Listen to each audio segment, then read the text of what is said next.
Let's dive into a modern fairy tale.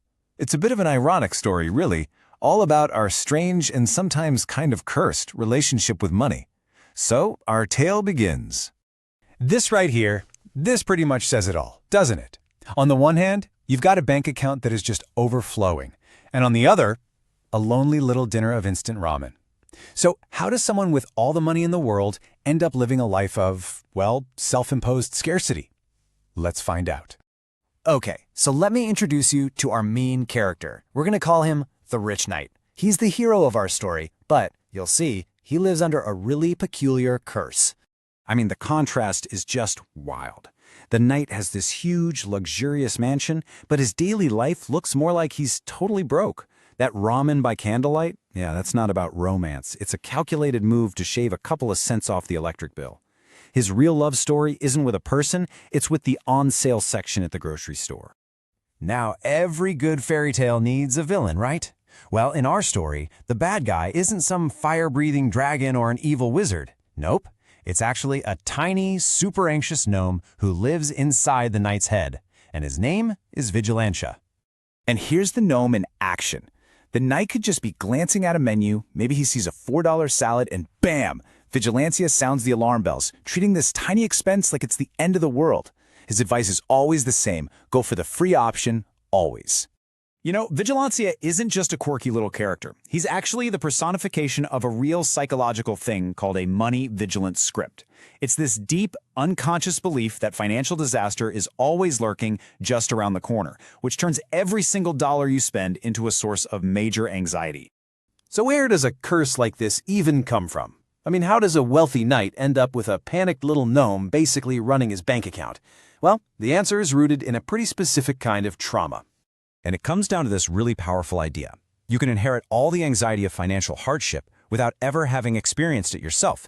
It's like feeling this phantom pain from a battle that was never even yours. This can happen just from watching your parents stress out about bills all the time, or maybe from your own struggles in the past. Here's the thing. Your nervous system doesn't really care what your bank balance is today. All it remembers is that feeling of danger that it tied to spending money. It learns that spending equals danger, and that fear, it sticks around long after the actual threat is gone. All right, so let's see how this anxiety plays out in the most normal, everyday situations. The battlefield isn't some castle wall, it's an aisle in the supermarket. Think about it. In a world where you can't control inflation, where the economy feels totally unstable, our knight feels like a passenger in his own life. So he starts looking for a sense of power, a feeling that he's still in charge of something, anything. And so he finds his battleground right here, in the choice between two rolls of aluminum foil. You've got the familiar, slightly more expensive name brand on one side, and on the other, the generic store brand, maybe just a few cents cheaper. This is what he can control.